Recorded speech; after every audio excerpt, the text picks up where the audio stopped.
wanted to come, but we had fall festival down in Jordan. I was in charge of pay rides, and so had to do new ag teacher responsibilities and all of that. Anyway, but I think I really enjoy Halloween season. I know as people's usually not favorite holiday. I think most people go to Thanksgiving or Christmas, but it's one of my favorites for sure. One of my favorite traditions is definitely stealing Reese's out of my nephews and nieces' bags. Coming back from tradition, kind of keeping on my dad's tradition. He did that for us as kids. When that goes, but also I really enjoy watching scary movies, especially me and mom. We like to watch the old school scary movies, like the original Frankenstein from like the 30s and the 40s. And we like making fun of those.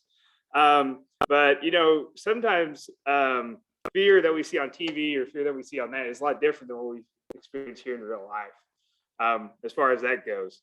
One of the biggest fears that I had growing up was always being in trouble. That was my biggest fear always growing up. Always tried to avoid that. And I remember one of the scariest times, or one of the most frightful times for me, is when I was in junior high in 8th grade, when I was a manager for a basketball team.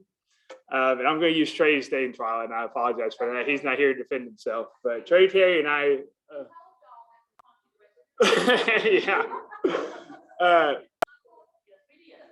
Trey and I, we were managers on the high school basketball team. We were in junior high. Trey was in 6th grade. And anyway, coach asked us to message a mutual friend of ours to let him know that practice was going to be for the junior high game, or for junior high practice next day. And so one of us had his phone number, the other one didn't. So we thought it'd be really funny to act like we were somebody else when we were texting them. And so we did very traditional junior high humor, where we asked him like who his boyfriend was, what his bra size was. I mean, not very funny now, obviously, but but for our junior high mind, we thought that was the funniest thing we'd come up with.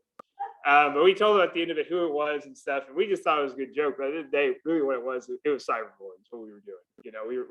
We were being bullies. And anyway, so he went, told his mom. His mom called. I think it was my mom, and it just so happened that my mom and Trey's mom were riding up to the game together that day. So they had some time to stew on what our punishment was going to be. Before that, we didn't know that, but coach came in to both of us right before the game started. He said, "Boys, I need your phones." And he said, "I don't know what happened," but he said, "I suggest start praying." And so we started praying right there. And me and Trey, we thought we were going to die that day. We were so scared, so afraid of what was going to happen. Luckily, we didn't die. But I think we ended up getting grounded a week or two because of what we did. We didn't have any phones. The only thing we were allowed to do was breathe, is what our parents told us. So anyway, that was the most afraid I was there for a while in my life, was at that moment of not knowing about being in trouble, afraid what was going to happen, and suffering the consequences of what happened for the actions that I did. And that kind of transitions into what we're going to talk about today. We're going to be in Hebrews chapter 12. And we're going to start out in verse 1. But in Hebrews, what's interesting about Hebrews is that they don't really know who wrote Hebrews. They have some ideas, but no one really knows who the author of Hebrews was. But later on in Hebrews here, it talks to us about how God disciples his children. And, just like Trey and I, or disciplines, not disciples, sorry, disciplines his children. Just like Trey and I, we were disciplined, but we did the actions and we suffered those consequences of it. That's what we're going to kind of focus on today, about how when we have those fears in our lives, when that comes about, that's what we're going to kind of focus. So we're going to start in Hebrews chapter 12. We're just going to start off in verse 1. And before this, in chapter 11, the author is kind of telling us about the faith and works. So he brings up many passages in the previous sense of like Abel and Cain, and he even talks about Abraham and their faith and things of that nature. And so he leads all that up to kind of sum up everything he's talking about there at the beginning of chapter 12, where it says, "Therefore, since we are surrounded by such a great cloud of witnesses, let us throw off everything that hinders, that sin that so easily entangles.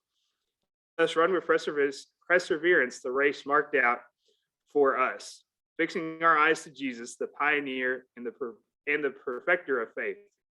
For the joy set before him, he endured the cross, scorning its shame, and sat down the right hand of the throne of God. Consider him who endures such an opposition from sinners, so that you will not grow weary and lose heart." So I think verse 1 kind of sums out how easy it is for us to fall into sin, where it talks about it hinders us in the sin that so easily entangles us.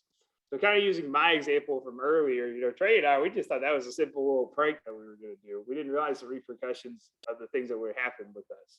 I think that's how kind of sin creeps up into our lives. We don't think it's going to be this big, huge issue. It's just a one little white lie. I'm just telling mom I'm only getting one cookie when I actually grab four, or something like that. We don't think it's going to be any harm, any foul. But, at the end of the day, we don't realize what those repercussions happen when that goes. So then the author transitions over here into verse 4, where it talks about God disciplines his children. In your struggles against sin, you have not yet resisted to the point of shedding your blood, and you have completely forgotten the words of encouragement that address you as Father addressed his son. It says, my son, do not make light of the Lord's discipline.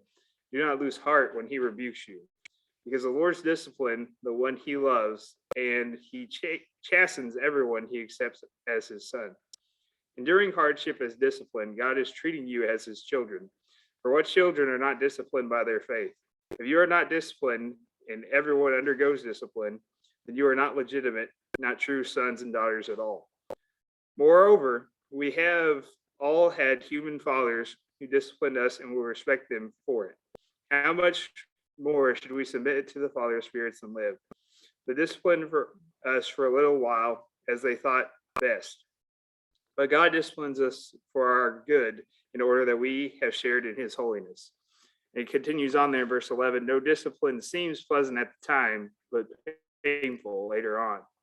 However, it produces a harvest of righteousness and a peace for those who have been trained by it. Therefore, strengthen your feeble arms and weak knees. Make level paths for your feet so that the lame may not be disabled, but rather healed. So I think he lays a lot out there in verses 4 through 13. They're talking about how God disciplines us and how we should kind of look at that. So I want to because it's very easy. I think when we read the Bible, sometimes we read things and then we just kind of glance over what he's actually saying there. So I think kind of the whole idea of this is that to encourage perseverance in the face of hardship, which is a really easy thing to say that here in church. Be like, yeah, that's what we should do. But when we're really facing those hardships, I think it's very hard to actually show perseverance during those hardships, because it kind of goes back to actually putting our faith into action there. Because when we face those hardships, or when we see others face those hardships, we're like, oh yeah, I'll be praying for you that you have the strength to go through it, but we're facing those hardships ourselves. It's really hard to capitalize on those instincts for us. Anyway, in verse 5 there, it says, and we have completely forgotten the words of encouragement that address you, the Father and the Son. It says, my son, do not make light of the Lord's discipline. Do not lose heart when he rebukes you, because the Lord disciplines the one he loves and chastens everyone he accepts as his son. I remember a lot of times I'd always talk to Dad about why he was so strict on us as all of us siblings, because I'd have friends go do other stuff, or whatever, and I wouldn't be allowed to do that. And I always ask Mom and Dad why we did that. And their always response was because they love us. And at the time, I was like, that's the most stupid response to that question I think I've ever heard in my life. But at the same time, looking back on it, I'm very grateful. We've had many discussions about that. I'm grateful how they made sure that we were disciplined enough to kind of stay along in those lines. Because just like Trey and our situation there, it's very easy for Twyla and my mom to be like, hey, it's just a simple, harmful prank. Nothing's going to happen about it. But, it's something that we still carry on, because Trey, every time that we're hanging out, he's like, most trouble I ever got into was with Michael Hanson. Everyone's, really shocked at that, but it's true. So it's something that really sets with us when it comes to that. But where it says there, where my son did not make light of the Lord's discipline, I think it's very easy when we feel like we're going through these storms or these trying times. And it's easy for us to go, oh, woe is me, how have I ever done anything wrong, things like that. But, in Romans 3:23, it says everyone has fallen short of the glory of God. And so even, if we're checking all of our boxes off of being the perfect Christian, we're still going to face trials, and there's still areas where we're falling short of the glory of God, because we are not God. That's just the plain fact. So we need to be, making sure that we are not making light of the Lord's discipline and trying to see what he's trying to teach us in that situation. But we don't need to lose heart when he rebukes us either. Just because he's disciplining us doesn't mean that he doesn't love us. Doesn't mean that he's not there for us. Doesn't mean that he's showing compassion for us. We still need to remember that the reason why he's doing this is because he loves us. Because as Christians, I believe that we are called up to a higher standard than just being a normal person in everyday life. We are called to set the example of what a Christian is, and set the example of how life should be, in my opinion. So if we are to do that, we need to be making sure that we're checking not checking all the boxes, but making sure that we're holding ourselves to those standards. And so when God is going us through these trials or trying to teach us something in that lesson, we need to figure out what that is. Because it goes on there in verse 6 where it says, because the Lord disciplines the one he loves, and he chastens everyone he accepts as his son. And then it goes on to verse 7 where it says, endure hardship as discipline.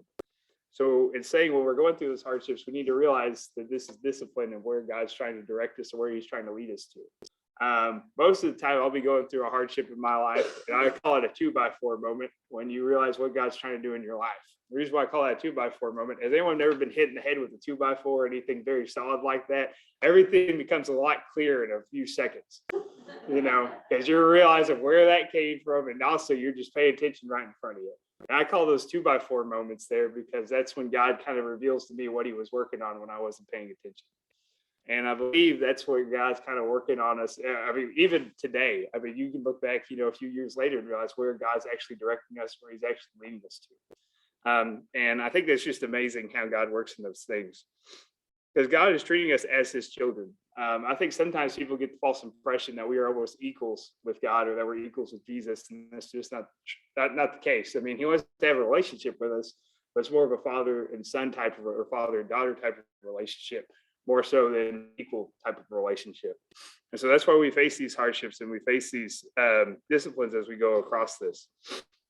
Because for what children are not disciplined by their father? Now, my dad, he works for CPS. I'm sure he could answer a few children that are not disciplined by their father. But at the same time, we were very blessed in our household that we had a father that was able to discipline us and kind of make sure that we were sitting on the right path. Because if you are not disciplined, and everyone undergoes discipline, then there's no legitimate but there's no legitimacy and no true sons and daughters at all. So the author says basically that we're going to be facing discipline, even if we're the best perfect human being on the face of the planet, because everyone faces discipline. And so we need to realize that we're going to face it in some form or fashion. We need to make sure that we're ready for those as we go across there. So skipping on to verse 10, it says, "They discipline us for a little while as they thought best, but God disciplines us for our good in order that we may share in his holiness." So the goal is to kind of share that holiness for us, share that holiness to us, and also share that holiness to others. Because kind of what we were talking about earlier, the reason why he says it's up to this higher standard is so that we can share this holiness with everyone else that is around us. Because it's very easy for us to kind of be like, oh, well, it's me, and fall us into this corner about what I'm going through, not be able to share that with others. And once we actually get through those trials and we get through those struggles, it's sometimes harder to tell, or it's very easy for us to not want to share that information with us. But I think that's very important. It's very important to share our story in some form or fashion. Because I remember I was talking to a student the other day, and I was talking about my car accident and stuff, and he didn't realize that was me.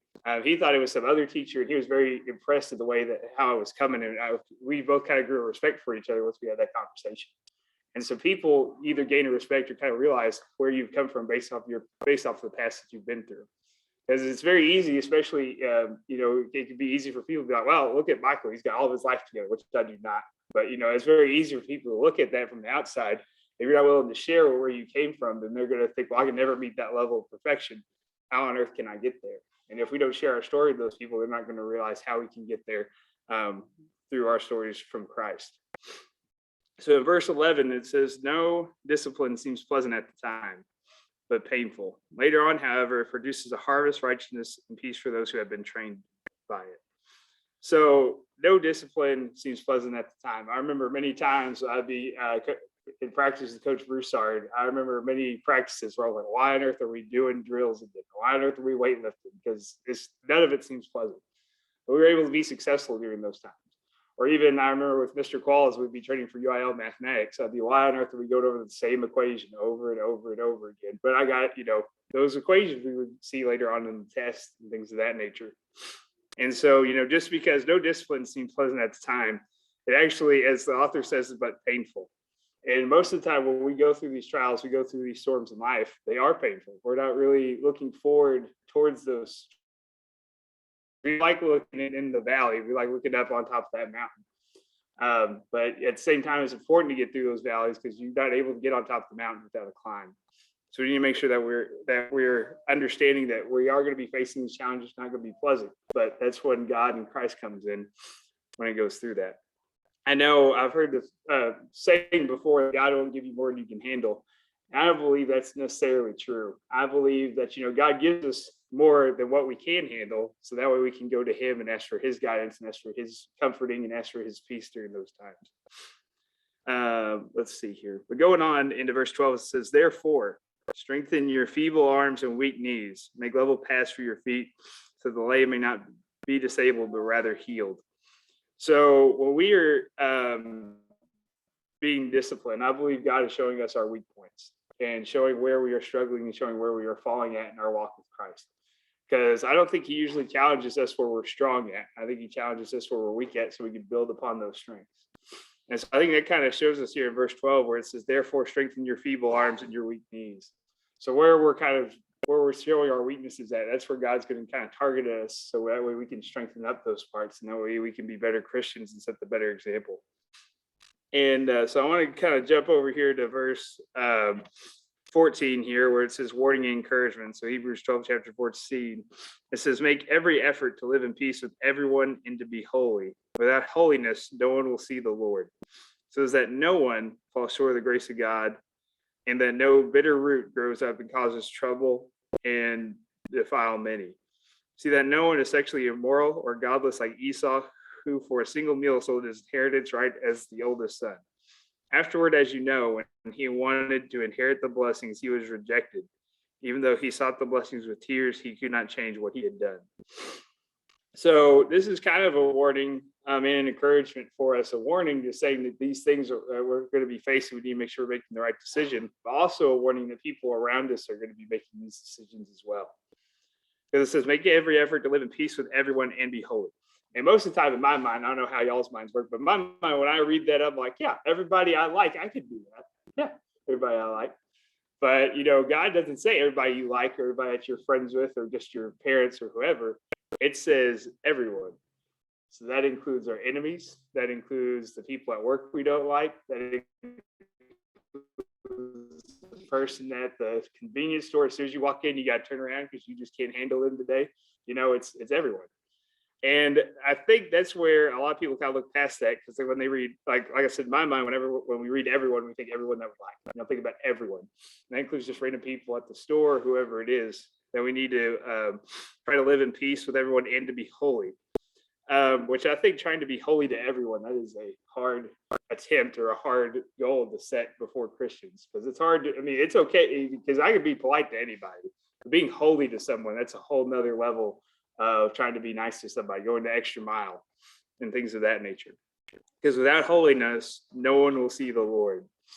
I remember my mom, and in Sunday school, we always talked about how, you might be the only light of God that person sees that day. So it's important to always set that example.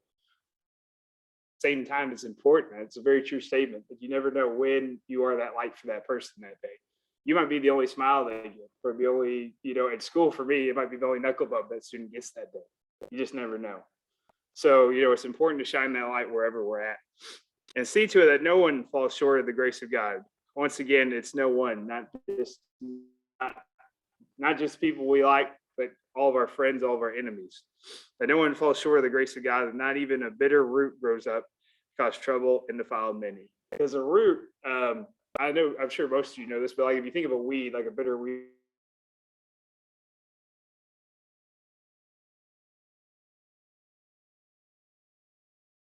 try to catch those as soon as you can and try to eradicate that. That doesn't mean it's going to happen overnight. It may take time, it may take effort, but that's why it's important that we stay dedicated to those things.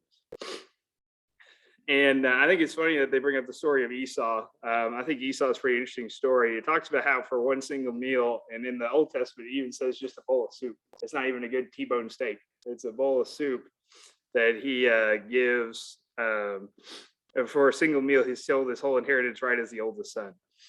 And I think that goes to show like how willing as humans sometimes are to break away from what their Christian values are. Because I remember even when I was in high school, sometimes I wouldn't pray before a meal because I thought that might be an awkward situation in front of somebody. So I didn't want to do that.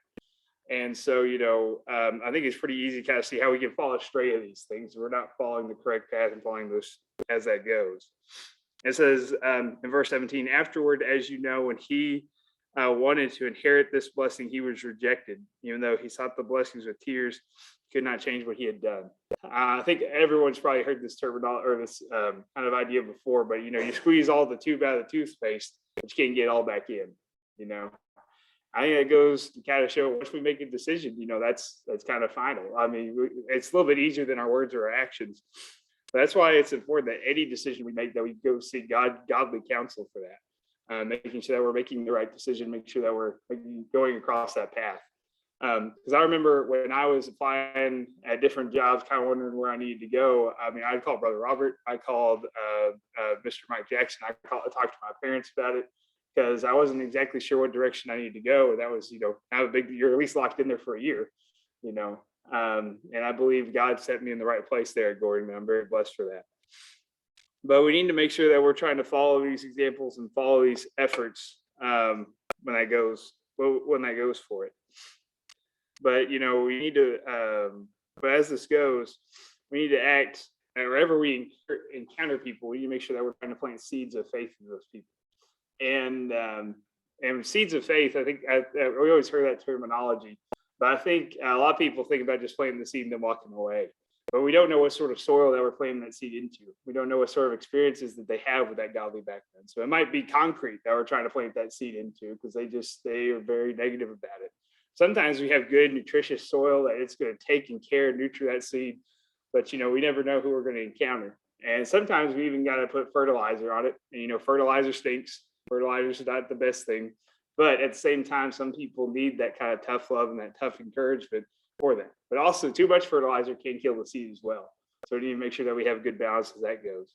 But when we plant a seed, especially as farmers, you can't just plant the seed and walk away and hopefully it grows up in 20 years. You got to be taking care of it and nurturing those seeds when we plant those seeds. And sometimes you walk into somebody else's field and you're able to reap the benefits of that. And sometimes we plant seeds and we never see the outcome of it. So it's important to make sure that we're setting those examples and setting those seeds wherever we can. So one thing that I want to kind of leave off of is we're going to go back to the beginning of Hebrews chapter 12, where it says, therefore, everything that hinders the sin that so easily entangles us, and let us run with perseverance the race that is marked out for us, fixing on Jesus, the pioneer and the perfecter of faith. For the joy set before him, he endured the cross, scorning the shame, and sat down on the right hand of the throne. Consider him who endured such opposition for sinners, so they will not grow weary and lose heart. I think this is kind of a good closing of kind of what we were talking about here. But so therefore, since we are surrounded by a great cloud of witnesses, let us throw off everything that hinders us and the sin that so easily entangles us. And, some Christians believe that church is a necessary thing to be a Christian, which is not. I mean, if you go to church every Sunday, that's great. You don't go to church every Sunday. I mean, whether or not, that's not going to get you into heaven. We all know that. It's only through the blood of Jesus that we're able to get into heaven. I think what gives church a good opportunity is, first of all, fellowship, seeking that wisdom, godly counsel, but also an opportunity where we can have to shake our faith.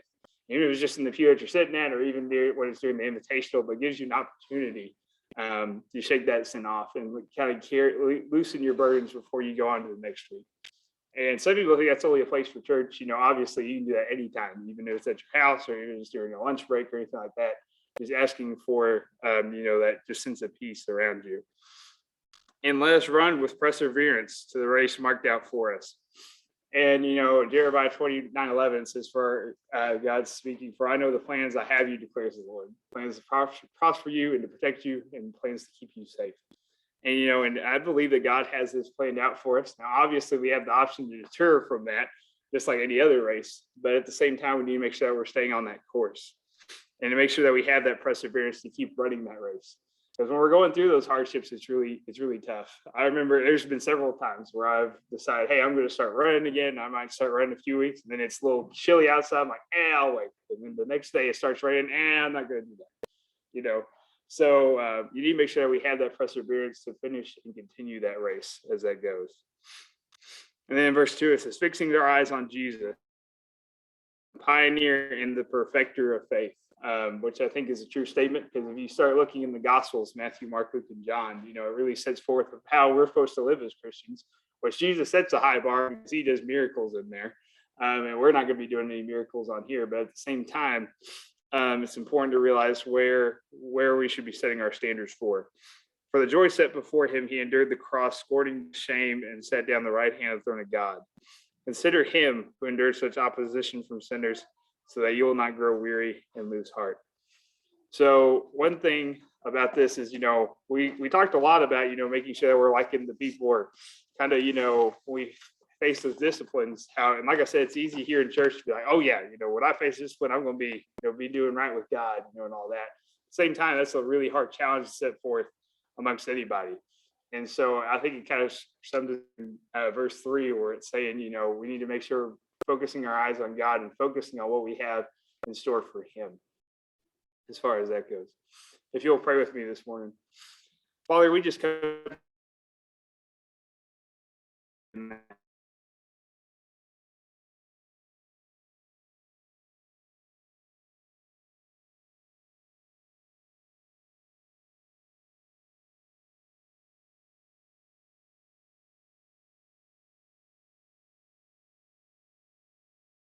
But Father, I ask us that you give us encouragement, you give us that wisdom, you give us that guidance, Father, as we face those. Just give us the wisdom and the guidance to realize how we can be doing better, and how we can be helping those around us that are struggling, and how we can help ourselves when those are struggling. Whether that be finding good counsel, whether that be finding more information in your word, Father, or whatever that would be, Father. We ask that you kind of help us as we go through that.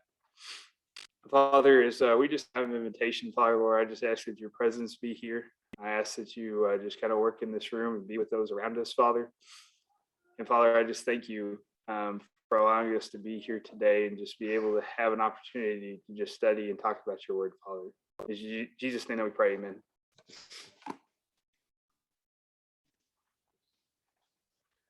So stand, turn to 320.